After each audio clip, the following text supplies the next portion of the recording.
একটু আলাপ করি আর কি, একটু আলাপ আলোচনা করি। মানে কঠিন কোনো আলোচনা এখন যেতে আমি রাজি না। আমার কিছু সহজ সরল প্রশ্ন আছে আপনাদের কাছে। নাম্বার এক, এই যে আর কি হাস আবদুল্লাহ বলল ছাত্র দলের নেতাকে যে 16 বছর আপনাদের একটা ব্যানার ধরতে 4-5জন লোক পাওয়া যায় নাই, 15 বছর আপনাদের এত লোক এতদিন কোথায় ছিল? 15 বছর তার আন্দোলন করছে হাস আবদুল্লাহ। আচ্ছা, এই হাস আবদুল্লাহ মানে এনুসের যে কালাপাড়াটা, তখন তার বয়স কত ছিল? যারাই যে কথায় কথায় বলেন যে 16 বছর কোথায় ছিলেন, আমি দেখি কিছু না বলা। আচ্ছা, তখন তাদের বয়স কত ছিল? যারা কথা বলে সেটাও গেল। আমাদের বাংলাদেশের এই উপদেষ্টা, সংস্কৃতি উপদেষ্টা তিশার ভাতার, আন্ডার মেট্রিক নাকি মেট্রিক পাস, সে বলেছে যে বাংলাদেশে আগের চেয়ে সাংস্কৃতিক চর্চা বেশি চলতেছে। হাসুন না কান্দন বুঝতেছি না। আরেকটা মজার জিনিস বলি, তাহলে যে তারা যখন প্রশ্ন করছে যে পহেলা বৈশাখের দিন 100 গরু জবাই করবে, সেই প্রশ্ন কিন্তু এড়িয়ে গেছে এই তিশার ভাতার সাংস্কৃতিক উপদেষ্টা। সারা জীবন আওয়ামী লীগের দালালি করছে, এখন আওয়ামী লীগের গালি দিয়ে মন্ত্রী হয়ে গেছে। শালা, আওয়ামী লীগ দেখি সরকারে থাকার চাইতে বিরোধী দলে থাকলে শক্তিশালী। আওয়ামী লীগের সরকারের সময় চামচামি করে সুবিধা নিছে সে আর তার বউ, মানে তার জামাই, তারা ভাতার এবং বউ মিলা আওয়ামী লীগের কাছ থেকে সকল সুবিধা নিছে। এই তিশার ভাতার, তিশা আর তিশার ভাতার এই সাংস্কৃতিক উপদেষ্টা সকল সুবিধা নিছে। আবার আওয়ামী লীগ ক্ষমতা পতনে যাওয়ার পরে গালাগালি করে মন্ত্রী হয়ে গেছে। আওয়ামী লীগ তো ভাই, আওয়ামী লীগ তো আসলে একটা চিজ। আওয়ামী লীগ ক্ষমতায় থাকলে কোটি কোটি টাকা পাওয়া যায়, ক্ষমতায় থাকলে সামসামি করলে, আর বিরোধী দলে গেলে গালাগালি করলে মন্ত্রী হওয়া যায়, মন্ত্রী পদমর্যাদা পাওয়া যায়। তো অদ্ভুত একটা কাণ্ড কারখানা রে ভাই। আবার কে যেন বললো, কোন অপদেষ্টা সার্জিস মলম নাকি কে বলছে যে আওয়ামী লীগ এখন ভ্যানিশ হয়ে গেছে, তাকে নিয়ে আলোচনা করার সময় নেই। কে বলেছে এটা? এটা বলেছে সার্জিস মলম। আমার নাম মনে থাকে না, উল্টা উল্টা হইতে পারে, আপনারা একটু সংশোধন করে নিয়েন নিজ দায়িত্বে, কারণ আসলে তো এদের নাম মনে থাকার কথা না, কারণ এর নাম মুখস্থ করে তার নোবেল পুরস্কার পাবো না, ঠিক আছে না? যাই হোক, আওয়ামী লীগ নাকি ভ্যানিশ হয়ে গেছে আর নাম নিতে আবার বলতেছে যে আওয়ামী লীগ। আরেকজন দেখলাম, আরেকজন কি এই উপদেষ্টা পরিষদের না বলা করে বললো না, উপদেষ্টার পরিষদের বাইরে থাকা না বললে করে বললো, আমার মনে নাই। তাহলে তারা বলেছে আওয়ামী লীগকে নির্মূল করা উচিত। নির্মূল করবা আওয়ামী লীগের? বাংলাদেশের 40% মানুষকে তুমি নির্মূল করে দিবা? স্বপ্ন বটে, ভালো স্বপ্ন, দেখতে থাকো বাতি যারা, বুঝছা? নাবালক বাতি যারা, সার্জিস মলম, কি আসিফ, কালাবাড়া, তোমরা বাবা এগুলো স্বপ্ন দেখতে থাকার সমস্যা নাই। ওই যে গাবগাছি আছে না, গাবগাছি, আমি বলি নাই কিন্তু, ওই মৌলানা রফিকুল পেদানি 1.5 ফুটে মৌলানা আছে না, সে বলছে গাবগাছি, মৌলানা গাবগাছি বলছে তোমরা 7-8 দল, তোমরা একটা সিটও পাবা না। নাগরিক কমিটি, ফাগরিক কমিটি, ওই কি বৈষম্য বিরোধী, তুমি বলছো কি একটা আসনে তোমরা পাবা না ইলেকশন করলে। এই কথাটা কিন্তু আমিও বলছিলাম, মাঠে নেমে দেখো কত দানে কত চাল, জামানত বাজেয়াপ্ত হয়ে যাবে তোমাদের, আসন পাওয়া তো পরের কথা। মৌলানা গাবগাছি বলছে তোমরা একটা আসনও পাবা না। এটা কোন দেশ জানো? মৌলানা গাবগাছির ভাষায় বলছে যে নারায়ণগঞ্জ গিয়ে নাকি মৌলানা ভাসানী চলার বাড়ি খায় আসছে। এই ইতিহাস আমি জানতাম না, ভাসানীপন্থীদের কাছে শুনি নেই, সিংহবামদের কাছে শুনি নেই। এই কি বলেন নাম, মৌলানা গাবগাছি বললো, যার আগে সৈয়দ, যার নামের আগে সৈয়দ পিছে আব্বাসী, সেই মৌলানা গাবগাছি বলছে। মাইন্ড করেন না ভাই, মৌলবীরা, আমি কিন্তু গাবগাছি বলি নাই।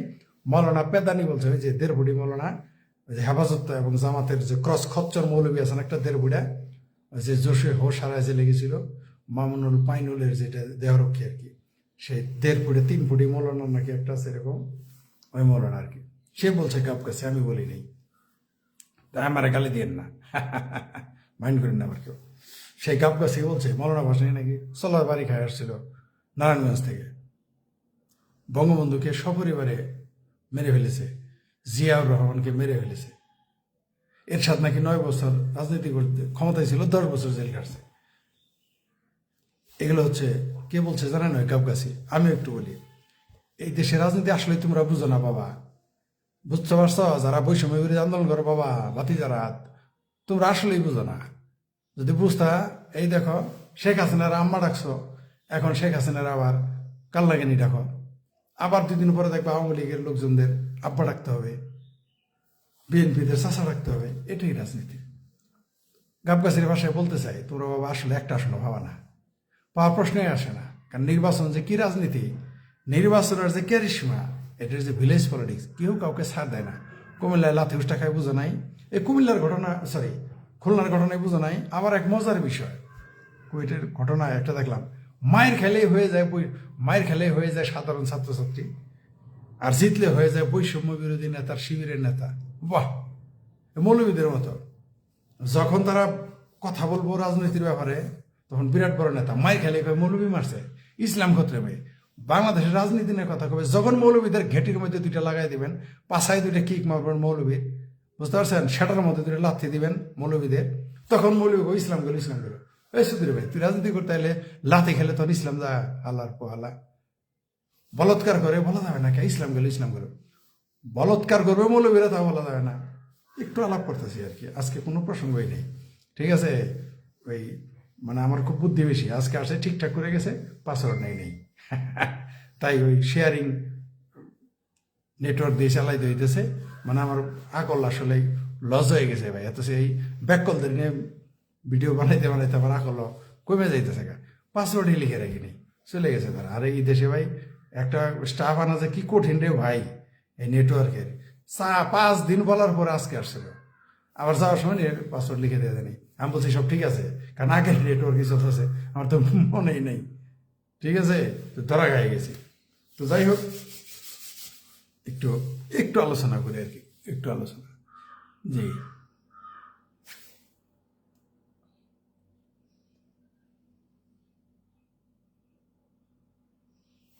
বাবা রে বাবা,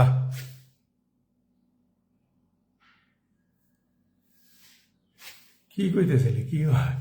বাবা রে বাবা, সব জামাতি হেফাজতিও দেখে আমার এখানে চলে আসছে। বাহ, ঠিক আছে, আমার এগুলি দরকার। আসো জামাতি হেফাজতি, আসো বাতি যারা, আসো জামাতি হেফার, আসো আসো বলৎকারীরা, তোমাদের চরিত্রটা একটু প্রকাশ করি। দেখলাম আবার হেফাজতের নেতা আছে না, সাবেক আমির, এখন বর্তমানে নাস্তিক ইনুসের উপদেষ্টা হয়েছে, বেগানা নারী কন্ডম উপদেষ্টার লোকে মিটিং করে, সে কি যেন কি যেন যে ধর্ম উপদেষ্টা হয়েছে। এই সুধীর ভাই কইছে বাংলাদেশে যত মসজিদ হবে তত মুসল্লি বাড়বে, তত নাকি অপরাধ মুক্ত হবে। সুধীর ভাই, যত মাদ্রাসা বাড়ে বলৎকার তো বাড়ে, এটা তো কস না তোরা, এইটা কেন বলস না? মুসল্লি বাড়লে যদি অপরাধ কমতো, তাহলে তো বাংলাদেশে যে হারে মসজিদ হয়েছে, বাংলাদেশে তো সব, বাংলাদেশে তো ঘুষ থাকার কথা না, সুদ থাকার কথা না।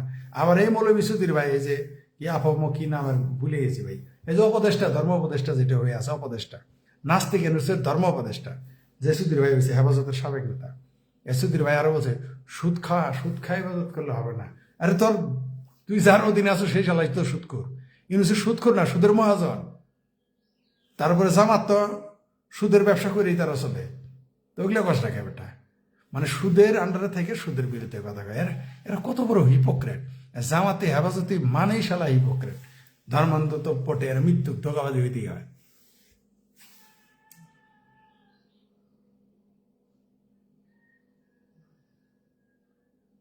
বাহ, পাকিস্তানে হেফাজতে পাকিস্তানে চলে আসছে এখানে, আমার এখানে। এই যে একটা আছে না, দেখলেন? মাসুদারা ভালো হইল না আর কি, মাসুদারা কখনো ভালো হয় না। মাসুদ আবার যায় তাদের জঙ্গলিদের ডেকে নিয়ে আসছে সাথে আর কি, বুঝছেন? হ্যাঁ, এই এলো যে মাসুদ একটা আছে, MH মাসুদ। এই বাতিজা আছে না, আমার ফোন দিছে, বলতে চাইছিলাম না কথাটা, বারবার যেহেতু আইতেছে, আর ব্লক মারবো না, দেখি কত শুনতে পারে আর কত করতে পারে। এই MH মাসুদ, এই নাবালকটা আমার ফোন দিয়ে কয়, আমি তোর, অনেকেই তো হোয়াটসঅ্যাপে কল দিছে, দিয়ে জিজ্ঞেস করতেছে। আমি বললাম কে? কথা বলে না। আমি বললাম কে? কয় মোবাইল চেক করলাম, এই যে এইটাই বলছে যে MH মাসুদ, এই যে গালাগালি করা শুরু করছে। এই হেফাজতের নয় পয়দা আর কি, উপরে কয় বিএনপি, আসলে ভিতরে ভিতরে জামাতে হেফাজতে। বলতেছে যে কি বলছে জানেন? বলে কি চেক করলাম? লোকেশন চেক করলাম। বাবা, আমি যেখানে আছি না, তুমি তো দূরের কথা, তোমার 14 গোষ্ঠীর দূরের কথা, তোমার জামাতি আব্বা, তোমার হেফাজতি আব্বা, তোমার এনুস আব্বা আমার কিছু আমার বালের একটা পাকা লাগাইতে পারবে না, বুঝতে পারছো? আর তুমি তো নাবালক MAH মাসুদ, তুমি আমার লোকেশন চেক করে আমার, তুমি তো দূরের কথা, তোমার বাপ মা 14 গোষ্ঠী, তোমার জামাতি আব্বা, তোমার হেফাজতি আব্বা, তোমার এনুস আব্বা মিলে 14 গোষ্ঠী মিলে আমার একটা বাল সোজা করতে পারবে না। আমি যেখানে আছি তুমি লোকেশন ট্র্যাক করতে থাকো, কোনো সমস্যা নাই। আমাকে আর ফোন দেব না। ছেলেটা ভদ্র আর কি। ওর মায়ের কয়বার হাঙ্গা হয়েছে জানি না, তবে ছেলেটা ভদ্র। জিজ্ঞেস করে এই প্রথম স্পষ্ট বললো, এই জন্য অত কিছু বললাম না আর কি ওকে। এই এম এ মাসুদ আমার বলতেছে ফোন দিয়ে যে আমি লোকেশন ট্র্যাক করার জন্য আপনাকে ফোন দিছি বলে কেটে দিল। ভেরি নাইস, কাটো লোকেশন ট্র্যাক করবো, বলো আমি কই আছি। ওই ঢাকার ঢাকার যে ডিসি আছে না, সে জানে আমি কোথায় আছি, পুলিশের ডিসি জানে, ডিজিএফের লোক জানে, সবাই জানে, এমনকি তোমার জামাতে আব্বাও জানে আমি কোথায় আছি, বুঝতে পারছো? তোমার ইনুস কাকুও জানে আমি কোথায় আছি। পাল্লা এসে নিয়ে যেতে বললো, কত বড় মর্তের পাল হচ্ছ, বুঝতে পারছো? শোনার চান? যাই হোক, লোকেশনটা করতে থাকো। অন্য প্রসঙ্গে আবার একটু আসি। কি প্রসঙ্গ বলো? প্রসঙ্গের তার অভাব নাই। মানে আওয়ামী লীগ নির্মূল করবে, ছাত্রলীগ নিষিদ্ধ করবে, মানে বাল ভালায় রাটি বানবে। অথচ এর কয়দিন পরে কিন্তু এদের 14 গোষ্ঠী খুঁজে পাওয়া যাবে না। এরা না হয় পলায় যাবে, কিন্তু এদের পরিণতি কি হবে আমরা তো এটা মনে হলে আমার ভয় করে ভাই। আপনারা বিশ্বাস করেন এদের যে কি করুণ পরিণতি হবে, এই যে নাবালকদের, তারপরে সাবালকদের, বৈষম্য বিরোধী আন্দোলনের নামের শিবির হিজবতীদের, এদের যে কি করুণ পরিণতি হবে, এটা ভাবতে আমার না ভয় আমার শরীরে পড়ে। যদি আমাকে নিয়ে অনেকে চিন্তিত, আমার বিপদ কি হবে ভাই, আমি একটু চিন্তিত না। আমি চিন্তিত এদের জন্যে, ভীষণভাবে চিন্তিত। এদের কি পরিণতি, না হয় পালাই গেল, কেউ সৌদি আরব কামলা দিতে চলে গেল। সরি, কামলা আমিও দেই, আমিও কামলা দেওয়ার লোক, আমি ধনী মানুষ না। তো কামলা দেওয়ার লোক ইউরোপে পালাবে, ঠিক আছে, বাংলাদেশে সরিয়া ইনকাম করতে যায়, থাকে গিয়ে ইউরোপে আমেরিকা। তারপরে একদিন বলছি যে গোলাম আজমের পোলা লন্ডন থাকে, বলাতে আমার গালাগালি শুরু করছে, আমি নাকি মিথ্যা তথ্য দিই। গোলাম আজমের পোলা লন্ডন থাকবো কে, বাংলাদেশে মাদ্রাসা থাকবো আর মাদ্রাসার হুজুর হবো। বাল ফালানোর জন্য গোলাম আজমের পোলা লন্ডন যায় খ্রিস্টানের দেশে বাল ফালাইতে। এরা কত বড় হিপোক্রেট, বুঝতে পারছেন তো? কোন এমপির পোলারে দেখছেন মাদ্রাসা করতে কোনো দিন? দেখছেন আপনি কবি মাদ্রাসায় দিয়েছে কোনো এমপির পোলা, মন্ত্রী পোলা? জিন্দগিতে দেয়নি, কোনোদিন দিব না। এত পাগলা কুত্তা কমা হয় নাই, বুঝতে পারছেন?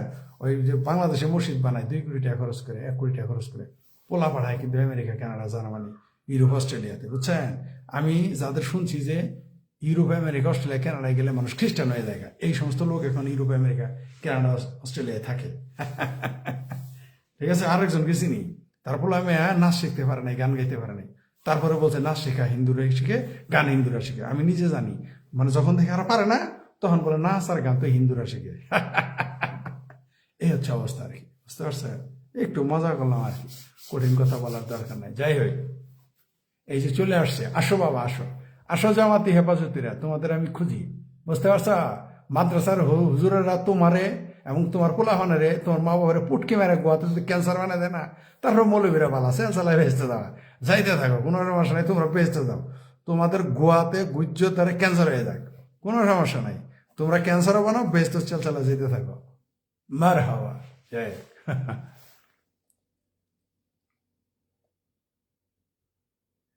আজকে লম্বা আলোচনা, ইটস স্পেশাল। আচ্ছা, এরপর আসতেছি একটু পরে অন্য একটা বিষয়, জাহাঙ্গীর জয়গুরু জি, জাহাঙ্গীর আলমগীর, আপনি চিন্তা করবেন না, মুভি যদি তৈরি করতে পারি আপনি অবশ্যই আমার এখানে থাকবেন। আরেকজন আছে আমার প্রিয়, সে আমাকে মেসেজ ইনবক্সে লিখে দিয়েছি, তাকে যদি করে অবশ্যই থাকবেন। আপনি একটা মেসেজ করছিলেন, ওই জন্য বললাম। ফরিদ ভাই এগিয়ে যান এখানে, ধন্যবাদ আপনাদের। হ্যাঁ জি, মুক্তিযুদ্ধের বিকল্প নাই। কি বলছে? কি 70 কোটি? হ্যাঁ ভাই, কত কোটি টাকা ভাই, কত কোটি টাকা কইলে আরেকটা কারাইছে, ফারজানা জামান এসে গেছে। হ্যাঁ, এসে গেছে আরেকজন। হুম। ও, আসল কথাই তো ভাই ভুলে গেছি ভাই, আসল কথাই তো ভুলে গেছি। হুম। সেটা হলো এই যে যে এনুসের কেরানিটা আছে না, কেরানির বলা কেরানি, ওই যে বিএনপির নেতারা ভাষায় যেটা চাকর বাকর, ওই যে ডাস্টবিন শফিক, ডাস্টবিন শফিক কেন সিকরা সিকরি পারছে জানেন? হ্যাঁ, এই ডাস্টবিন শফিক কেন সিকুর পারছে? এই যে আপনাদের ঘটনাটা বলি এখন, আমার প্রিয় কমরেডের পোস্টটা আপনাদের পড়ে শুনে, আমি বললে তো দুশো আমার জ্ঞান গরিমা কম। আমার প্রিয় কমরেড শরীফুজ্জামানের কাছে যাই। শরীফুজ্জামান, কমরেড শরীফুজ্জামান। এই যে শরীফুজ্জামান শরীফ আমার প্রিয় কমরেডদের এক অন্যতম, ঠিক আছে। আচ্ছা কি বলছেন,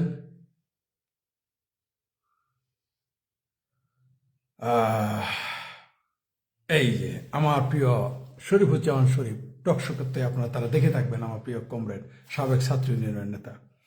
প্রধান উপদেষ্টা প্রেস সচিব শফিকুল আলমকে সরকার সিনিয়র সচিব পদে পদোন্নতি দিয়েছে। প্রথমে থার্ড ক্লাস এক সাংবাদিক, ফোর্থ ক্লাসের ধৈর্য না বানিয়েছে সচিব, এটা তো তার পোস্ট আছে না, আরো মহাসচিব সিনিয়র সচিব হইতে যে একটা সচিবের কি কাঠখট পড়াইতে হয়, জিন্দেগি চলে যায়, সিনিয়র সচিব হইতে পারে না। এরে দেখেন শুক্র 8 দিন হয়েছে, 1 বছরেই 6 মাস না যেতে 2 প্রমোশন।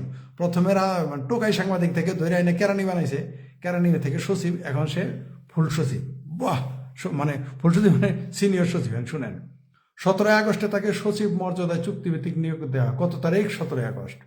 6 মাসের মাথায় তাকে জনস্বার্থে প্রমোশন দেওয়া হয়েছে, জনস্বার্থে প্রমোশন।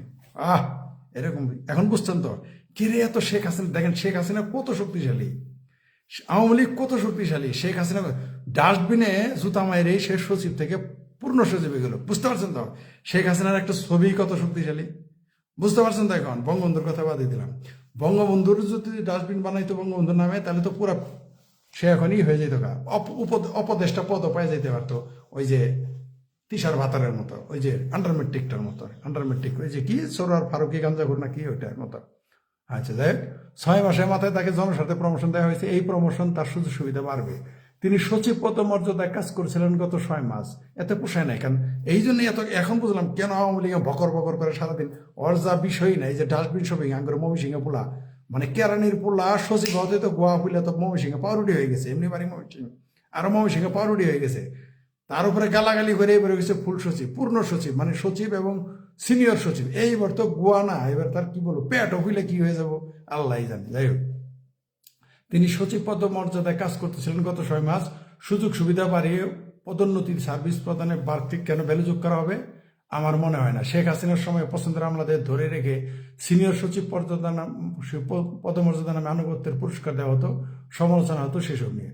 জনস্বার্থ মানে জনগণের স্বার্থ। এই পদোন্নতিতে আমি জনগণের কোনো স্বার্থ দেখছি না, আমি বলি নাই, এটা কমরেড শরীফুজ্জামান বলেছেন। হ্যাঁ, এই পদোন্নতিতে আমি জনগণের কোনো স্বার্থ দেখি না।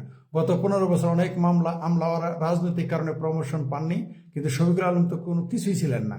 উনি বিদেশি সংবাদ সংস্থার ভালো সুযোগ সুবিধা নিয়ে চাকরি করেছেন, মুজিব কোট গায়ে দিয়ে সাকিব আল হাসানের ভোটের প্রচারণা করতে গিয়েছেন, সব মিলিয়ে ভালোই ছিলেন। আমি ব্যক্তি শফিকুল আলমকে উদাহরণ হিসেবে বলছি, কিন্তু ফোকাস করছি সরকারের প্রবণতাকে। এই ধরনের উদ্যোগে কারো কারো খায়েশ পূরণ হওয়া দেখছি, শেখ হাসিনার ফেলে যাওয়া জুতা পায়ে দিয়ে এই সরকারও হেঁটে যেতে দেখেছি। কি বলছে শুনছেন? এই যে কি করছে উনি বিদেশি সংস্থার কে, এই যে ডাস্টবিন শফিকের কথা বলতেছি, ডাস্টবিন শফিক বিদেশি সংবাদ সংস্থা ভালো সুযোগ সুবিধা নিয়ে চাকরি করেছে, মুজিব কোট গায়ে দিয়ে সাকিব আল হাসানের ভোটের প্রচারণা দেখতে গিয়েছেন, সব মিলে ভালোই ছিলেন। কার কথায়? যে ডাস্টবিন শফিক, আমার ময়মনসিংহ পোলা, যার পাশা এখন ফুলে কেরানির পোলা, এই কেরানির পোলার পাশা ফুলে এখন ময়মনসিংহ পাউরুটি হয়ে গেছে, বুঝতে পারছেন? এইবার যে কি হবে পাউরুটির উপরে ভাই কি আছে খুঁজে পাইতে তুন্দুল ডুডি হয়ে যেতে পারে এবার আমাদের ময়মনসিংহ পোলা আর কি, এই যে ডাস্টবিন শফিক।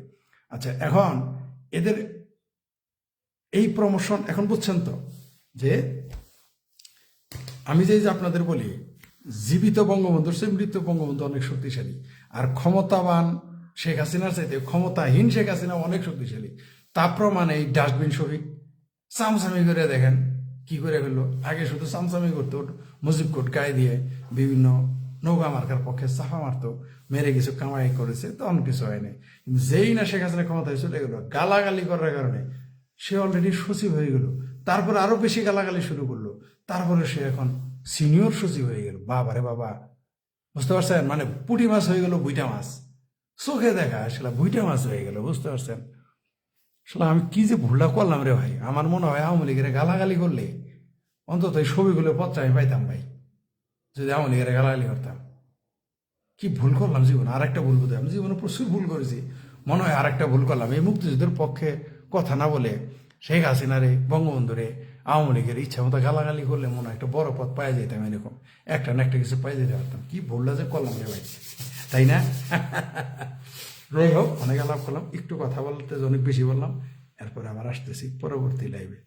পাগলা কুত্তা বানায় ভালাম জামাতি হেফাজতি সিংহুবাম। আমি বলে দিই আপনাদের, আমি যতদিন বেঁচে আছি আমার যুদ্ধ চলবে জামাত হেফাজত এই সিংহুবামদের বিরুদ্ধে। যারা মুক্তিযুদ্ধ বিরোধী তাদের বিরুদ্ধে আমার যুদ্ধ চলতে থাকবে। কোনোভাবেই আপনারা আমার ঠেকায় রাখতে পারবেন না। মানে আমারে কেউ সহযোগিতা করলেও না, না করলেও না, আমি সব অবস্থায় থাকতে পারবো। আমি শেখ ফরিদ 5 স্টার হোটেলও থেকেছি, আমি ওর তেজগাঁও স্টেশনেও ঘুমাতে পারি, ঘুমিয়েছি। সুতরাং আমাকে তোমরা ঠেকায় রাখতে পারবে না সোনার চামড়া। কোনো হুমকি ধামকি লোকেশন ট্র্যাক করে হুমকি দিয়ে যে তোমার পোলাপান ছিল বাতি জানায় 2 বাতি জানায় মামলা হয়েছে, দেও, আরও দেও, কোনো সমস্যা নাই, আরও কিছু করো, যা মন চায় তা করো, আমার আরও ক্ষতি করো, কোনো সমস্যা নেই। কিন্তু আমি থামবো না, মুক্তিযুদ্ধের পক্ষে কথা বলবই। তোমরা মুক্তিযুদ্ধের ইতিহাসের বিরুদ্ধে কথা বলে তোমাদের বিরোধিতা আমি করবই, তোমাদের ঘুম হারাম করবই। সিংকুবাম জামাতে হেফাজতে এবং হেফাজতে পাকিস্তানিদের ঘুম আমি হারাম করবই যতদিন জিন্দা আছে। তোমরা নাবালক সিংকুবাম হও আর নাবালক হেফাজতি হও, জামাতে হও আর সাবালকে হও, কোনো ছাড় নাই, এক চৌ ছাড় দেওয়া হবে না। বুঝতে পারছো? আরে হাসিটা দেখলে নাকি জামাতে হেফাজতিতে খুব কষ্ট হয়। হবে হবে, আরো হবে, আরো কেবল শুরু।